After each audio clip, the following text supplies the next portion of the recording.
Alright guys, fourth installment, third video today. Can't get my fingers right. Third video today. As you can see, Bridge Doctor is in. If I haven't shown you already, if you haven't seen it.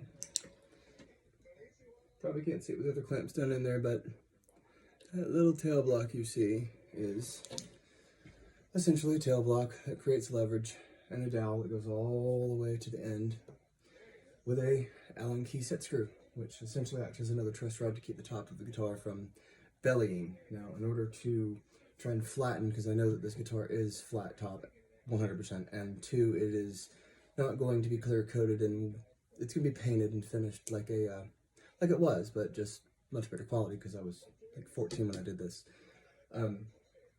So I've got a hard edge, it's a round tube, thin wall, just enough to not gouge into the body.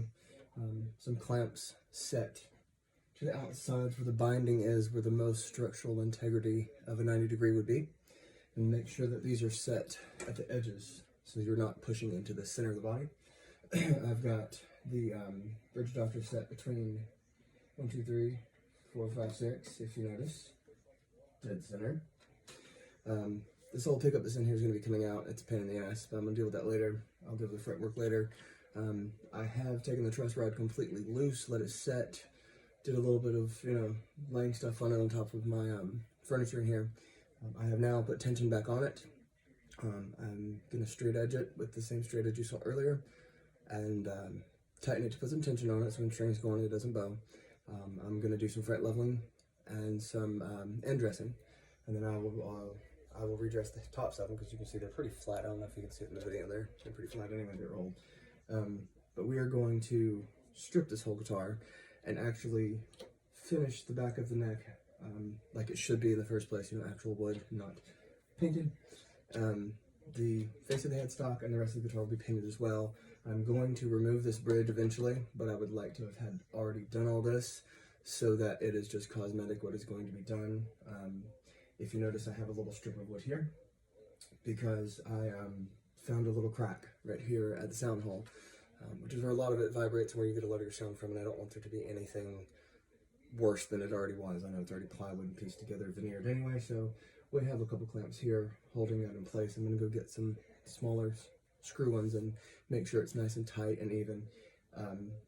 But this is the last step. I've got Tupperware with rags in them and some hand warmers. So while I've got you, I'm going to take this off, expose my gluing hole so you can see it's pushed out some glue. Open up the hot hands, place one in the guitar, and let it have some warm moisture. I'm only going to use 2 because this guitar is honestly, it's crap. I'm going to lay them in the back as far as I can on the corners, and I will lay these pieces of Tupperware as close to them as possible. The point of this is to introduce just enough moisture to aid with the Bridge Doctor doing its job and this straight edge doing its job, so that we don't break or crack or lose any of the structural support of the body of the guitar or the edge bracing. So the last thing I want is to take this entire guitar apart, and we're going to avoid that by adding a little bit of moisture. Cheap, easy way to save yourself some time. Once I go get my other clamps, reclamp this, I'm going to lay something over the hole to keep moisture inside of the guitar circulating. As I'm doing that, I will tighten these clamps, I will pull it open, tighten the Allen key and the Bridge Doctor just to kind of help it along until I'm pretty sure it's flat. It's almost flat already, which is pretty amazing. I don't know if you can see, but there is hardly any light showing under that bar. So we're already miles ahead of where we were.